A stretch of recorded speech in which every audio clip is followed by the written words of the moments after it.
Hello everyone, welcome back to my channel. ఎవరైతే నా videos కొత్తగా చూస్తున్నారో సబ్స్క్రైబ్ చేసుకోండి.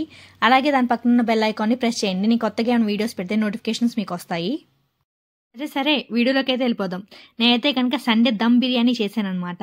నాకు బిర్యానీ అంటే చాలా చాలా ఇష్టం. మీకు ఇష్టమేనా? సరే ప్రాసెస్లోకి అయితే వెళ్ళిపోదాం. అయితే కనుక 1 kg చికెన్ తీసుకుంటున్నాను. మంచిగా వాష్ చేసేసుకొని పక్కన పెట్టుకోవాలి. ఉప్పు, కారం, పసుపు, అల్లం వెల్లుల్లి పేస్ట్, గరం మసాలా, ధనియాల పొడి, అలాగే కసూరి మేతి అండ్ ఆయిల్ వేసుకొని అయితే కలుపుకొని పక్కన పెట్టుకోవాలి. ఇంకా బిర్యానీ అంటే బాస్మతి రైస్. ఇంకా బాస్మతి రైస్ కూడా 1 గంట ముందు అయితే నానబెట్టుకోవాలి. ఇంకా జ్యూసీగా వచ్చింది బిర్యానీ. ఫస్టే నానబెట్టడం వల్ల అయితే కనుక మనం త్వరగా చేసేయచ్చు బిర్యానీ.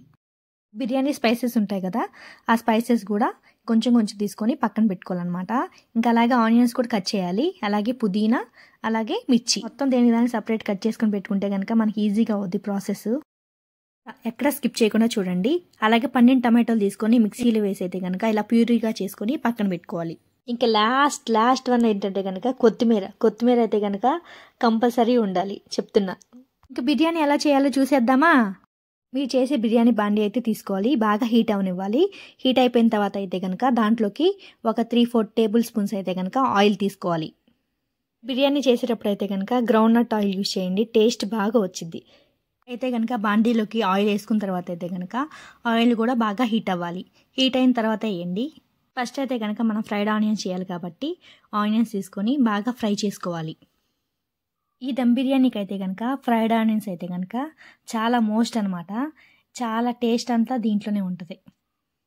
కొంచెం ఓపిక చేసుకొని బాగా ఫ్రై చేసుకోవాలి ఆనియన్స్.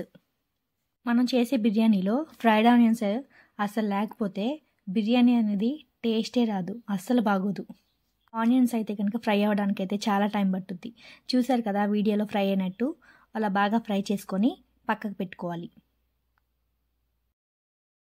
దమ్ బిర్యానీ అనే కాదు, నార్మల్ పలావ్ చేసినా సరే, ఇంకా నార్మల్ బిర్యానీ చేసినా సరే నేను మాత్రానికి ఫ్రైడ్ ఆనియన్స్ అయితే వేస్తాను అనమాట. టేస్ట్ ఇంకా అల్టిమేట్ వచ్చింది. ఇంకా అదే నూనెలో అయితే కనుక మనం బిర్యానీ చేయడానికి అయితే కనుక ఆనియన్స్ ఉన్నాయి కదా, ఆనియన్స్ అయితే వేసేసుకోవాలి. ఇంకా ఆనియన్స్తో పాటు మిర్చి కూడా వేసేసుకోవాలి. అలా మొత్తం మిర్చి కూడా వేసేసుకొని ఇంకా బాగా ఫ్రై చేసుకోవాలి వాటిని. అసలు ఎన్నిసార్లు చేశానంటే బిర్యానీలు అన్నిసార్లు చేశాను అనమాట. టేస్ట్ కూడా అంత బాగా వచ్చింది ఎప్పుడు చేసినా సరే. నాకు తెలిసి బిర్యానీ చేయడం కూడా ఒక ఆర్టే. మేమైతే కనుక అమ్మ వాళ్ళ ఇంటికి వెళ్ళినప్పుడల్లా మేము బిర్యానీలు చేస్తూ ఉంటాం అనమాట. వాళ్ళు ఎప్పుడూ ఇలా చేసుకోరు కదా. ఇంకా మేము చేసే బిర్యానీలు తిని వాళ్ళైతే కనుక మమ్మల్ని అప్రిషియేట్ చేస్తారు బాగా. చాలామంది బిర్యానీ చేయడం అంటే చాలా ప్రాసెస్ అనేసి అనుకుంటారు, కానీ సింపులేనండి. ఒకసారి వీడియో చూడండి, మీకే అర్థమవుతుంది. ఇంకైతే కనుక ఆనియన్స్ కూడా మంచిగా ఫ్రై అయిపోయాలి. అలా వేగితే సరిపోతుంది. ఇంకా మనం ముందుగా మ్యారినేట్ చేసుకున్న చికెన్ అయితే కనుక మొత్తం వేసేయాలి దాంట్లో. ఫస్ట్ మనం మ్యారినేట్ చేసి ఇలా పెట్టడం వల్ల అయితే కనుక పీస్ అనేది చాలా జ్యూసీగా టెంప్టింగ్గా ఉంటుంది తినడానికి. కొంతమంది బిర్యానీ చేస్తే ముక్కు ఉడకట్లేదు అది ఇది అనేసి అంటారు. ఇలా మ్యారినేట్ చేసి పెట్టడం వల్ల ఇదనమాట బెనిఫిట్ మనకి. ఇంకొకసారి అయితే అలా కలుపుకోవాలి. కలుపుకున్న తర్వాత దాంట్లోకి మనం టమాటా ప్యూరీ చేసుకున్నాం కదా ఫస్ట్, అదైతే కనుక మొత్తం దీంట్లో వేసేయాలి. కొంతమంది దమ్ బిర్యానీ చేసేటప్పుడు టమాటో ప్యూరీ వేయరు, కానీ నేను వేస్తాను. ఇంకా టమాటోలో కూడా వాటర్ కంటెంట్ ఉంటుంది కదా, ఇంకా ఆ టమాటో ప్యూరీ వేయటం వల్ల అయితే కనుక దాంట్లో ఉన్న వాటర్, చికెన్లో ఉన్న వాటర్ మొత్తం కలిపి ఇంకా బాగా ఫ్రై అవుతాయి, బాగా జ్యూసీగా అవుతాయి ముక్కలు అనేవి. దాంట్లోకి అయితే కనుక 4 teaspoons పెరుగు అయితే వేసేయాలి. పెరుగు వేసేసి ఇలా మొత్తం కలుపుకోవాలి. నేను పెరుగు అయితే కనుక మ్యారినేట్ చేసేటప్పుడు వేయను, ఇంకా ఇలా ఫ్రై చేసేటప్పుడే వేస్తానమాట. ఇంకైతే కనుక ముక్క ఎక్కడ చెదమకుండా అయితే కనుక ఇలా కలుపుకోవాలి. లెగ్ పీస్ లాగే తినాలి కదా, అవునా కాదా? మీరు ఎలా పడితే అలా కలిపారనుకోండి మన చేతిలోకి లెగ్ పీస్ ఉండదు. మొత్తం అటు ఇటు మంచిగా కలుపుకొని ప్లేట్ అయితే పెట్టేసుకోవాలి. 10 minutes ఆగిన తర్వాత అయితే కనుక ప్లేట్ అయితే కనుక ఓపెన్ చేసి మళ్ళీ చూస్తూ ఉండాలన్నమాట. ఒక 10 minutesకి. ఓకేనా? అయితే కనుక ఎలా పడితే అలా కలపొద్దు, ఇలా చూసి కలుపుతూ ఉండండి. దాంట్లో ఉన్న వాటర్ కంటెంట్ చూసారా ఎలా వచ్చిందో పైకి. ఇంకా ఆ వాటర్ కంటెంట్ మొత్తం ఎగిరిపోయి ఆయిల్ కూడా పైకి తేలుతుంది. ఇంకైతే కనుక దానిపైన ప్లేట్ అయితే పెట్టొద్దు. ఇంకా పెట్టకుండా అయితే కనుక ఇలా ఫ్రై చేసుకోవాలి, లేదంటే మొత్తం మెత్తపడిపోద్ది ముక్క. ఇంకైతే కనుక సిమ్లో పెట్టేసి ఇంకా వేరే ప్రాసెస్లోకి అయితే వెళ్ళిపోతాం మనం. అయితే కనుక ఇంకా దమ్ బిర్యానీ చెప్పాం కదా, ఇంకా వేరే దాని బాండీ తీసుకోవాలి. తీసుకొని దాంట్లోకి అయితే కనుక ఇంకా బటర్ కానీ ఆయిల్ కానీ నెయ్యి కానీ వేసుకోవచ్చు మీరు. నేనైతే కనుక బటర్ అయితే వేస్తాను అనమాట. ఒక 2 teaspoons అయితే వేస్తే సరిపోతుంది. ఇంకా బటర్ కూడా కరిగిపోయిన తర్వాత ఇంక దాంట్లోకి అయితే కనుక బిర్యానీ స్పైసెస్ ఉన్నాయి కదా, ఆ స్పైసెస్ కూడా తీసేసుకొని మొత్తం వేసేయాలి. మరీ స్పైసెస్ ఎక్కువ వేయద్దు, ఇంకా బిర్యానీ స్పైసీగా ఉంటుంది, బాగా తినలేము. అందుకే చూసి కొంచెం కొంచెం వేసుకోండి. ఇంకా అవి కూడా వేసేసి బాగా ఫ్రై చేసుకోవాలి. ఇలా వేసి ఫ్రై చేయాలి, లేదంటే కనుక మనకు ఆ స్మెల్ అనేది బిర్యానీకి పట్టదు. బిర్యానీ చేయాలంటే కొన్ని కొన్ని టిప్స్ ఉంటాయి, అవి పాటించాలి, అప్పుడే బాగా వచ్చింది బిర్యానీ. ఇంకా మిర్చి కూడా కట్ చేసేసుకొని వేసుకోవాలి. ఎక్కువ మిర్చి కూడా వేయొద్దు, స్పైసీగా ఉంటుంది. మనం బిర్యానీ తిన్నా ఎలా ఉండాలంటే మంచి స్మూత్గా ఉండాలి బిర్యానీ, కొంచెం హ్యాపీగా ఉండాలి. గొంతు మంట అవన్నీ రాకుండా ఉండాలంటే కనుక కొంచెం ఇది తగ్గించుకొని వేసుకోవాలి. ఇంకైతే కనుక నేను కొంచెం దాంట్లోకి ఆయిల్ కూడా వేసాను అనమాట, కొంచెం ఫ్రై అవ్వడానికి. ఎక్కువ బటర్ లేదు మన దగ్గర, అందుకే. చూసారు కదా ఎలా ఫ్రై అవుతున్నాయో, ఆ స్మెల్ అనేది నా ముక్కులోకి అలా వస్తూ ఉందనమాట. నేనైతే చాలా టెంప్ట్ అవుతున్నాను ఆ చికెన్ని దీన్ని చూసి. అంతే ఉంటుందిలే చికెన్ పిచ్చోళ్ళు అంటే. మళ్ళా చెప్తున్నా, ఇదైతే కనుక బాగా ఫ్రై అవ్వాలి, ఇది మాత్రం గుర్తుంచుకోండి. టేస్ట్ అంటే దీంట్లోనే ఉంటుంది, ఇలా ఫ్రై అయితేనే బాగుంటుంది. ఇంకైతే కనుక దాంట్లోకి అయితే వాటర్ అన్నీ వేసేసుకోవాలి. నేనైతే కనుక దీనికి లెక్కే ఉండదు, మనం ఇలా దమ్ చేస్తున్నాం కాబట్టి లెక్క ఉండదు. ఒకవేళ కొలతల వైజ్ అయితే కనుక ఒక గ్లాస్కి 2 గ్లాసులు తీసుకోవాలి. అది దమ్ బిర్యానీ కాదు, నార్మల్ బిర్యానీ. దమ్ బిర్యానీ కాబట్టి ఇక వాటర్ అయితే కనుక ఇలా తీసుకోవాలి. ఎప్పుడు ఇంటికి వెళ్ళినా కానీ బిర్యానీ మాత్రం అసలు ఉంటుంది, ఒక 3-4 టైమ్స్ అయినా ఉంటుంది బిర్యానీ మా ఇంట్లో. డాడీకి అయితే కనుక నేను చేసిన, మా చెల్లి చేసిన బిర్యానీలు అంటే చాలా చాలా ఇష్టం. ఇంకా అమ్మ డాడీ డిస్కస్ చేసుకుని అయితే కనుక ఇంకా వాళ్ళిద్దరిని బిర్యానీ చేయమని అనేసి అంటూ ఉంటారనమాట. ఇంకా మాకు కావాల్సినవి అమ్మతో వండించుకుంటాం మేము ఇంటికి వెళ్ళినప్పుడు. ఇంకైతే కనుక ఇలా అయితే మూత పెట్టేసుకోవాలి, మొత్తం పెట్టేసుకొని దానికి రుచికి సరిపడా ఉప్పు అయితే వేసేసుకోవాలి మనం. నేనైతే గల్లుప్పు వేసాను, టేస్ట్ బాగుంటుంది అనేసి. మీరు కూడా కావాలంటే వేసుకోవచ్చు. గల్లుప్పు అయితే అందరికీ వేయటం సరిగ్గా రాదు, అంటే కొంచెం ఎక్కువ వేసేస్తూ ఉంటారు, టేస్ట్ బాగోదు. కొంచెం తెలిసిన వాళ్ళని పక్కన వాళ్ళని కనుక్కొని వేసుకోండి. బిర్యానీ విషయానికి వస్తే కనుక చాలా జాగ్రత్తగా చేయాలి. వేయటం సింపుల్గానే ఉంటుంది, కానీ కొన్ని కొన్ని టిప్స్ అయితే పాటించాలి. ఇంకా అయితే కనుక ఇంకా సిమ్లో పెట్టుకుని ఉడికిచ్చాం కదా, అదైతే కనుక చూసారు కదా మొత్తం దగ్గరికి వచ్చేసింది, ఆయిల్ కూడా పైకి వచ్చేసింది. చూసారు కదా ఎలా కలుపుతున్నానో, ముక్కలు అనేది ఒక్కడికో చిదురవ్వలేదు. ఈ పీసెస్ అనేవి ఒక 75% కుక్ అయితే సరిపోతుంది. మరీ ఎక్కువ కుక్ అయినా మరీ జ్యూసీగా ఉంటుంది, తినటానికి బాగోదు. మళ్ళీ బిర్యానీ చేసేటప్పుడు ఇంకో టిప్పు చెప్పనా మీకు. ఇదైతే కనుక నేను ఎప్పుడు బిర్యానీ చేసినా కానీ దాంట్లో అయితే కనుక కరివేపాకు అయితే వేస్తాను. కరివేపాకు వేయటం వల్ల అయితే కనుక టేస్ట్ చాలా బాగుంటుంది, ఆ ఫ్లేవర్ కూడా చాలా బాగుంటుంది అనమాట. కావాలంటే కనుక మీరు ఒకసారి ట్రై చేయండి. అక్కడ పెట్టిన వాటర్ ఎంతవరకు వచ్చాయో చూద్దాం. చూశారు కదా ఎంత మరుగుతున్నాయో, అంత మరగాలన్నమాట. అలా మరిగి తీరాల్సింది కంపల్సరీగా. విషయం దీంట్లో అయితే కనుక కొంచెం అల్లం వెల్లుల్లి పేస్ట్ కూడా వేసుకోవాలి. ఈ క్లిప్ అయితే లేదు, ఏమనుకోమాకండి. ఇంకైతే కనుక ఆ బియ్యం మొత్తం వేసేసుకొని ఇలా కలుపుకోవాలి. ఇంక బియ్యం కూడా ఎలా పడితే అలా కలపకూడదు, అవన్నీ చీదిరిపోతాయి.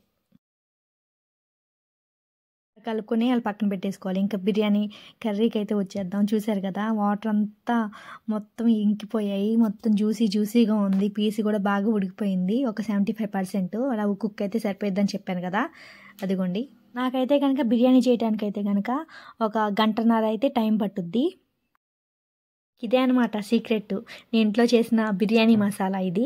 ఇదైతే కనుక స్పైసెస్ ఉంటాయి కదా, స్పైసెస్ మిక్సీ జార్లో వేసుకొని ఒక గుప్పిడి జీడిపప్పు వేసుకొని మొత్తం మిక్సీ చేసేసుకొని ఇక దీంట్లో కర్రీలు అయితే వేసేసుకోవాలి. టేస్ట్ మాత్రం సూపర్ ఉంటుంది. బయట తెచ్చిన బిర్యానీ మసాలా వేయటం కంటే కూడా ఇది వేస్తే కనుక చాలా బాగుంటుంది. మీరు ఒకసారి ట్రై చేయండి. అబ్బా స్మెల్ అయితే కనుక చాలా అదిరిపోయింది, టేస్ట్ ఎంత బాగుంటుందో అనిపిస్తుంది నాకైతే కనుక. చూసారు కదా గ్రేవీ కూడా ఎంత చిక్కగా ఉందో. ఇంకా మనం దీంట్లోకి అయితే విడిగా కర్రీ కూడా అవసరం లేదు నాకు తెలిసి. కనుక బిర్యానీ చేయడానికి ఫైనల్ స్టేజ్కి అయితే వచ్చేసాము. ఇలా మొత్తం కలుపుకున్న తర్వాత మనం ఫస్ట్ ఇంకా కొంచెం బియ్యం ఉడుకుతూ ఉన్నాయి కదా, ఆ బియ్యం అనేది ఒకసారి చెక్ చేసుకోవాలన్నమాట, ఎంత ఉడికాయా ఏంటి అనేసి. ఈ బియ్యం కూడా ఒక 75% ఉడికితే సరిపోతుంది. బియ్యం ఉడికేటప్పుడు అయితే కనుక కొంచెం మీ దగ్గరే ఉండాలి, ఎందుకంటే కనుక ఎక్కువ ఉడికిపోయినాయి అంటే కనుక అసలు మొత్తం బిర్యానీ అనేది చిదురుగా ఉంటుంది, పొడిగానే ఉండదు. చూసారు కదా, ఇంకా కొంచెం ఉడకాలి. ఒక 75% ఇంకా కుక్ అయిపోయిన తర్వాత ఇంకా ఇలా సిమ్లో పెట్టి ఉంచాం కదా, దీని మీదకైతే కనుక ఒక లేయర్స్గా వేసుకోవచ్చు, లేదంటే డైరెక్ట్గా వేసుకోవచ్చు. నేనైతే కనుక డైరెక్ట్గా వేస్తున్నాను. అయితే కనుక పీస్ అనేది కనపడకుండా మొత్తం కవర్ చేసేయాలి. మీరు కావాలంటే కనుక లేస్‌గా వేసుకోవచ్చు. ఇలా డైరెక్ట్ కూడా వేసుకోవచ్చు. నేను కేజీయే చేస్తాను కాబట్టి డైరెక్ట్‌గా వేసేస్తున్నాను. మాకు సరిపోద్దనేసి. కొంచెం ఎక్కువ చేసేవాళ్ళైతే గనక లేయర్స్‌గా వేయండి. సరేనా? మా పిల్లలు అలాగే మా ఆయన అయితే గనక నా బిర్యానీ కోసం అయితే చాలా వెయిట్ చేస్తున్నారు. ఎప్పుడైద్దా అనేసి అడుగుతా ఉన్నారనమాట. ఇంకైతే గనక మొత్తం బిర్యానీ కవర్ చేసిన తర్వాత ఇంకా దాంట్లోకైతే గనక ఒక 2 గ్లాసెస్ అయితే గనక వాటర్ ఎయ్యాలి. మరి బియ్యం మనం 75% కుక్ చేసాం కదా! ఇంకా కొంచెం మరి దీంట్లో కూడా ఉడకాలి కాబట్టి ఇంకా వాటర్ అయితే ఏసేసుకోవాలి మనం. మరీ ఎక్కువ ఎయొద్దు, చూసి ఏసుకోండి. ఒకే చాట వేయకుండా చుట్టూ అయితే వేసుకోండి వాటర్. ఇంకా దాంట్లోకి అయితే ఫస్ట్ ఫ్రై చేసుకున్నాం కదా ఆనియన్స్, ఆ ఫ్రైడ్ ఆనియన్స్ కూడా దీని మీద అయితే వేసేయాలి. నేనైతే కనుక ఎప్పుడు చేసిన బిర్యానీకి ఫ్రైడ్ ఆనియన్స్ అయితే కనుక చాలా ఎక్కువ వేస్తాను అనమాట. టేస్ట్ కూడా అంత బాగుంటుంది అనేసి. ఇంకా ఎప్పుడు బిర్యానీ చేసినా కానీ ఫుడ్ కలర్స్ అయితే వేయను. ఫస్ట్లో యూజ్ చేసేదాన్ని, ఎందుకులే అనేసి ఇంకా పిల్లలు తిన్న ప్రాబ్లమ్స్ కదా, అందుకే ఇంకా వేయను అనమాట. చూసారు కదా, ఇంకా పుదీనా, కొత్తిమీర, కావాలంటే జీడిపప్పు, కిస్మిస్ ఫ్రై చేసి అన్నీ వేసేసుకోవచ్చు మీరు. ఇంకా కావాలంటే కనుక మీరు బటర్ వేసుకోవచ్చు, అలాగే ఆయిల్ వేసుకోవచ్చు, నెయ్యి కూడా వేసుకోవచ్చు. మీరు మాత్రానికి కొంచెం టేస్ట్ బాగుండాలంటే కనుక నెయ్యి యూజ్ చేయండి. ఇలా మొత్తం కవర్ చేయాలి, మొత్తం బిర్యానీది. ఇలా మొత్తం కవర్ చేసేసిన తర్వాత మనం కావాలంటే కనుక లాస్ట్ కరివేపాకు కూడా వేసుకోండి. నేను చెప్పాను కదా, అల్టిమేట్ వచ్చింది కరివేపాకు వేస్తే. ఇంకైతే కనుక సిమ్లో పెట్టేసుకొని ఒక 35 మినిట్స్ అయితే కనుక కుక్ చేయాలి. అంతే, బిర్యానీ రెడీ. చూసారు కదా బిర్యానీ ఎంత బాగా వచ్చిందో. రైస్ కూడా చూసారా ఎంత పొడిలాడుతుందో. ఇలా చేస్తే ఇంకా ఎవరైనా ఇష్టంగా తింటారు. మీరు ఒకసారి ట్రై చేసి ఎలా వచ్చిందో కామెంట్ చేయండి. ఇక్కడి వరకు చూసారు కదా, ఇంకెందుకు ఆలస్యం, నా ఛానల్ని సబ్స్క్రైబ్ చేసుకోండి. అలాగే లైక్ కొట్టడం మాత్రం అస్సలు మర్చిపోవద్దే ప్లీజ్. ఇంకా ఇలాంటి బిర్యానీ రెసిపీస్ కోసం అయితే కనుక వెయిట్ చేయండి. మన ఛానల్లో చాలా వస్తూ ఉంటాయి.